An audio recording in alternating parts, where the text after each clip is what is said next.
Halo, saya Dinda Nesa Putri, mahasiswi Prodi Teknik Lingkungan. Berikut saya akan menjelaskan jawaban dari UTS mata kuliah Fisika 1 untuk semester 1 2021-2022 ini.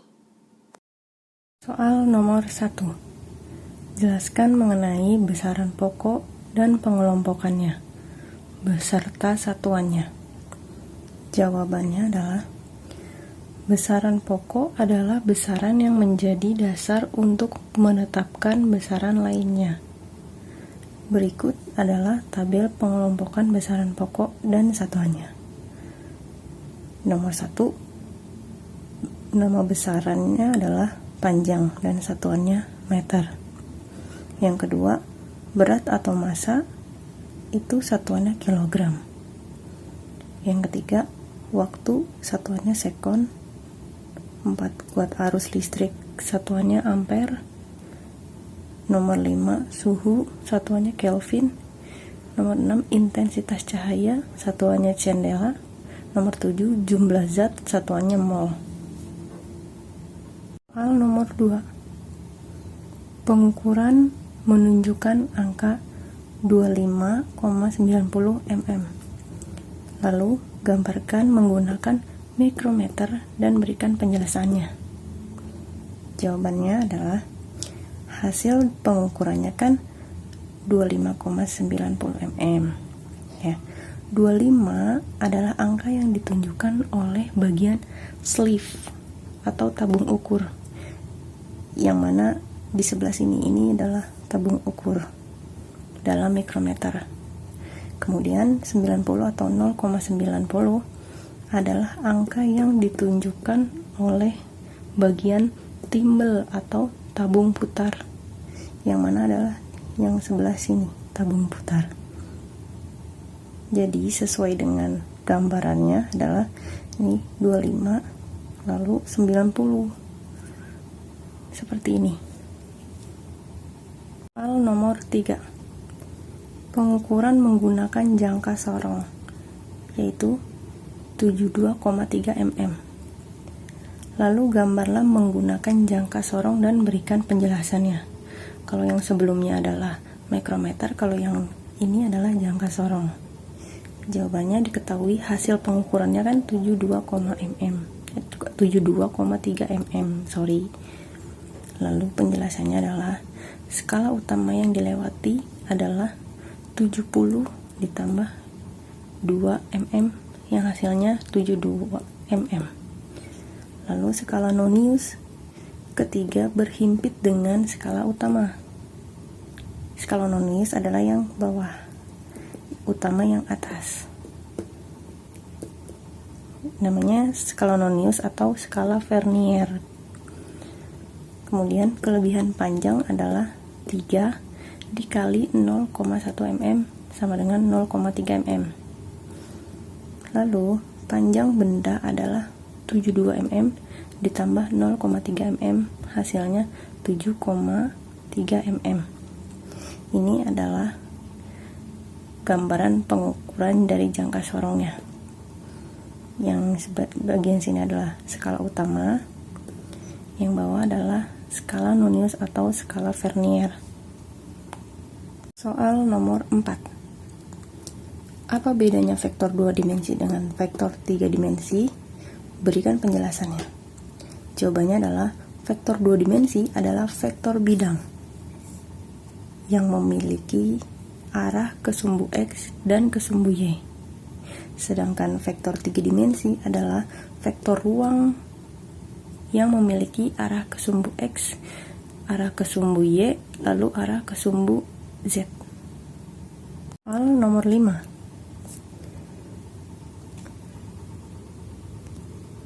Dengan kecepatan 2 meter per sekon, menempuh jarak 13 kilo dan berhenti macet selama 20 menit. Berapa waktu yang dibutuhkan untuk mencapai tujuan? Diketahui V sama dengan 2 meter per sekon. V adalah kecepatan. S sama dengan 13 km. dirubah menjadi meter menjadi 13.000 meter. S adalah jarak. Lalu T sama dengan 20 menit. Yang diubah ke sekon menjadi 1200 menit. T adalah waktu. Yang ditanya, berapa waktu yang dibutuhkan untuk mencapai tujuan? Sayangnya adalah di sini ada rumus S sama dengan V dikali T. Karena kita akan mencari waktu yang dibutuhkan atau waktu, yaitu T-nya kita pindahin karena T adalah waktu. Jadi T sama dengan S per V atau S dibagi V. S-nya tadi 13.000, V-nya 2 meter per sekon. Jadi 13.000 dibagi 2 sama dengan T 6.500 sekon. Kalau diubah menjadi menit sama dengan T 108 menit 20 sekon. Lalu bisa kita hitung waktu yang dibutuhkan. T sama dengan lama perjalanan ditambah waktu berhenti. Tadi kan ada waktu berhentinya selama 20 menit ya. Kalau yang ini waktu lama perjalanan, waktu totalnya. Jadi waktu total perjalanan ditambah sama waktu berhentinya karena macet. Hasilnya gini, 108 menit, 2 sekon ditambah 20 menit.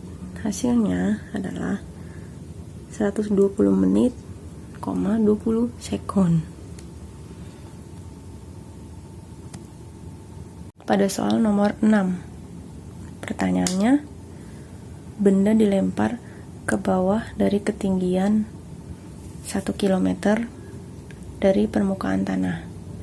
Berapa kecepatan terakhir saat menyentuh tanah dan kapan atau butuh waktu berapa lama sampai ke tanah? Jadi kita mencari kecepatan dan waktu. Di sini jawabannya adalah diketahui H sama dengan 1 km yang diubah menjadi meter adalah 1000. H ini adalah ketinggian benda. Ketinggian benda tadi 1 km. Kemudian G sama dengan 10 meter per sekon kuadrat. G ini percepatan gravitasinya. Sudah ketentuannya segini. Ketentuannya 9,81 tapi dibulatkan menjadi 10. Lalu FO-nya sama dengan 0 m/s karena FO adalah kecepatan awal benda. Belum diketahui. Lantas yang ditanyakan adalah Ft, yaitu kecepatan menyentuh tanah. Lalu T, waktu untuk sampai ke tanah.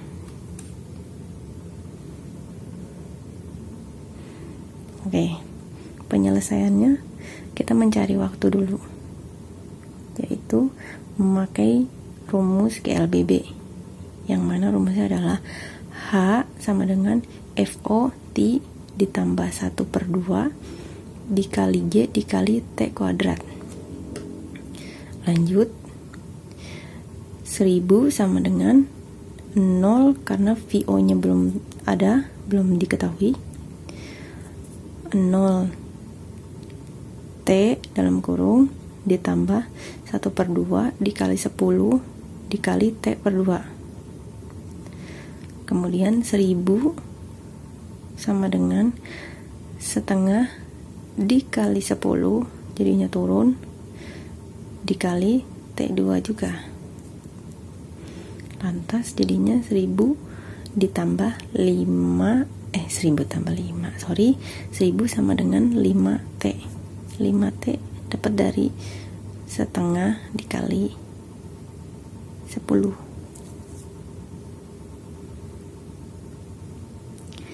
T pangkat 2 atau T kuadrat sama dengan 1000 per 5. Ini untuk mencari T2 karena T2 nya kan belum ketemu.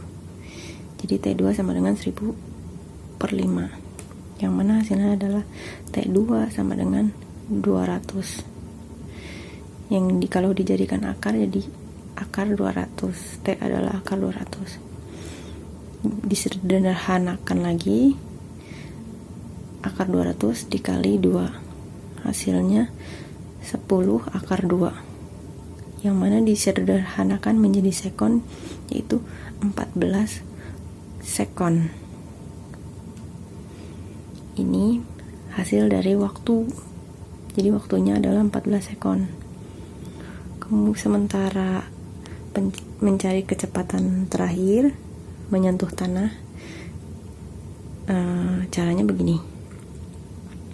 G sama dengan Ft diambil Fo per T. G adalah apa tadi? Kecepatan gravitasi yang sudah ditentukan. Jadi 10 sama dengan Ft diambil 0 per 14. 14 ini adalah waktu yang tadi sudah dihitung. Ft sama dengan 10 dikali 14. Jadi hasilnya itu Ft 140 meter per sekon. Jadi kecepatan terakhir menyentuh tanah adalah 140 meter per sekon.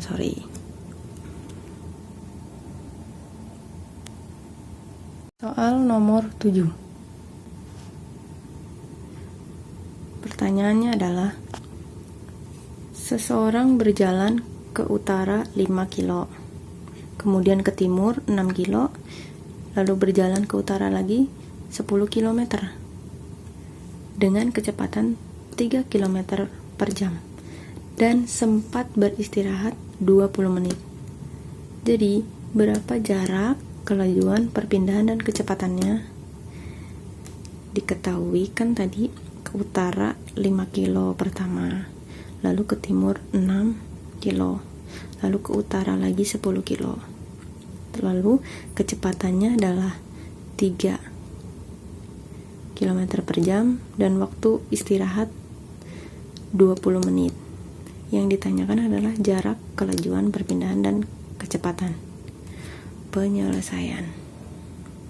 Kan? Jadi ini adalah gambar yang sudah saya bikin. Ini sesuai dengan kompasnya. Pertama, dia jalan ke utara 5 km, kemudian ke timur 6 kilo, lalu ke utara lagi 10 kilo. Kita mencari jarak. Jarak adalah total lintasan yang ditempuh. Jadi total dari ke utara, ke timur, ke utara lagi. 5 ditambah 6 ditambah 10 km. Hasilnya 21 km. Ini adalah jarak tempuhnya. Lanjut, setelah ke jarak, kita menghitung total waktunya lebih dahulu sebelum mencari kelajuan, perpindahan, dan kecepatan. Jadi kita menghitung total waktunya dulu, yang mana tadi ada catatan kecepatan 3 km per jam dan waktu istirahat 20 menit. Jadi total waktunya adalah jarak per kecepatan ditambah waktu istirahat, karena waktu istirahat dihitung juga, sama dengan 20 km. Ini adalah jarak, total jarak per 3 km per jam ditambah waktu istirahat. Jadi yang ini kita jumlahin, 21 per 3 km per jam, hasilnya 7 jam ditambah dengan waktu istirahat 20 menit. Jadi hasilnya adalah 7 jam 20 menit, atau kalau disekonkan, dirubah menjadi sekon adalah 26.400 sekon. Oke, jadi total waktunya Ini adalah 7 jam 20 menit. Selanjutnya kita baru mencari perpindahan, kelajuan, dan kecepatan. Perpindahannya di sini seperti ini rumusnya.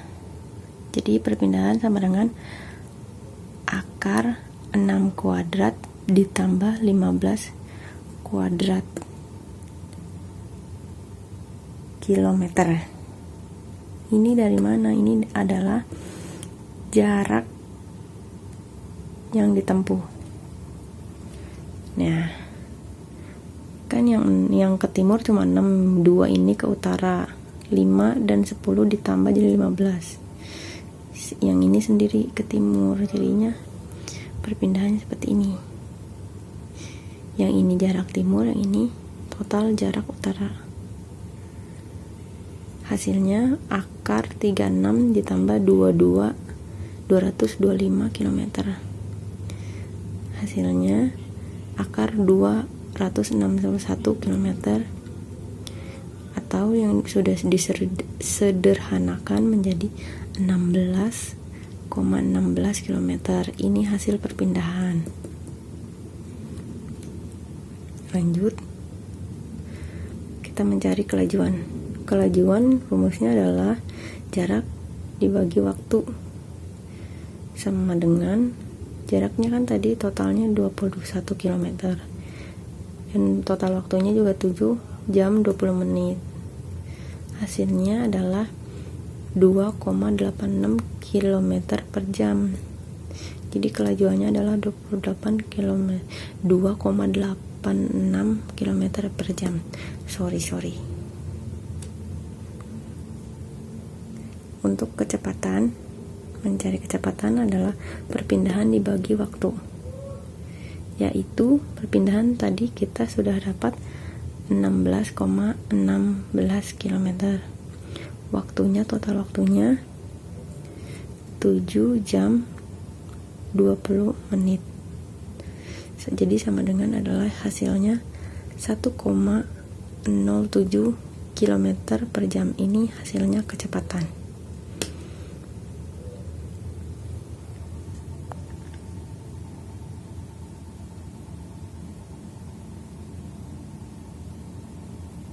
Berikut adalah penjelasan untuk soal terakhir, yaitu soal nomor 8. Di sini adalah grafik perpindahan terhadap waktu M sama dengan meter per second dan T sama dengan detik. Ini grafiknya. Dan pertanyaannya adalah hitunglah kecepatan benda pada detik 0, hitunglah kecepatan benda pada detik 0 sampai 4, hitunglah kecepatan benda pada detik 4 sampai 9, hitunglah kecepatan benda pada detik 9 sampai 12, kecepatan rata-rata detik 0 sampai 12, dan gambarkan grafik jarak terhadap waktunya. Jawabannya yang A, kita mencari kecepatan detik 0. Karena di sini M sama dengan 3. T sama dengan 0 karena memang tidak ada pergerakan pada detik 0. Yang B, kecepatan detik 0 sampai 4.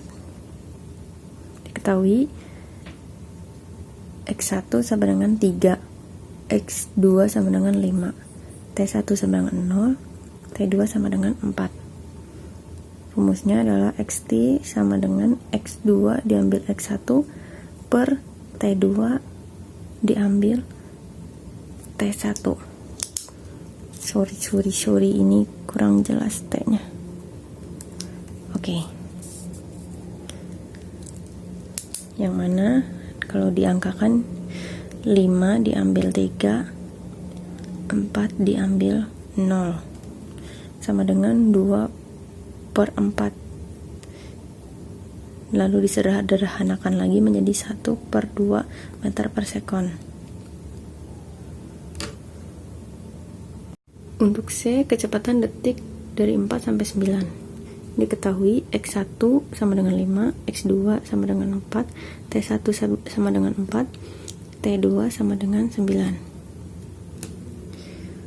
Kemudian xt sama dengan x2 diambil x1 per t2 diambil t1.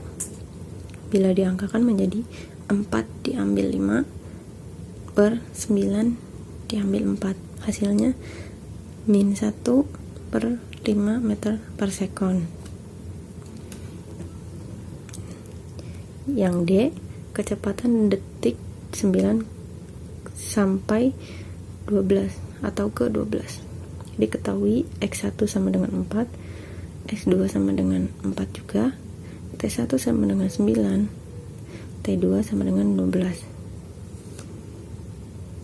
Penyelesaiannya, xt sama dengan x2 diambil x1 per t2 diambil t1 sama dengan 4 diambil 4 diambil 4 per 12 diambil 9, 12 diambil 9. Hasilnya 0,3 yang diubah menjadi second atau disederhanakan lagi sama dengan 0 meter per second. Kenapa 0? Karena memang di grafik 9 ke 12 ini tidak ada pergerakan. Bisa dilihat tidak ada pergerakan. Nah, yang E, kecepatan rata-rata dari detik 0 sampai 12. Diketahui X sama dengan 3, X sama dengan 4, T sama dengan 0, T sama dengan 12. Lalu T sama dengan 12 diambil 0. Hasilnya 12. Lalu xt sama dengan x o ditambah v dikali t. 4 sama dengan 3 ditambah v dikali 12. 4 sama dengan 3 ditambah 12 v. 4 diambil 3, jadi 3 nya pindah, sama dengan 12 v. Nah, ini hasil dari 4 diambil 3 itu 1 sama dengan 12 v. Untuk mencari v, rumusnya adalah v sama dengan 1 per 12. Jadi 1 per 12 adalah hasil untuk v meter per second. Kemudian di sini adalah gambaran grafik jarak terhadap waktu. Jadi mula-mula dari 0 detik 0 menuju detik 4, lalu mengalami penurunan dari detik 4 ke detik 9, dan tidak ada pergerakan dari detik 9 ke detik 12.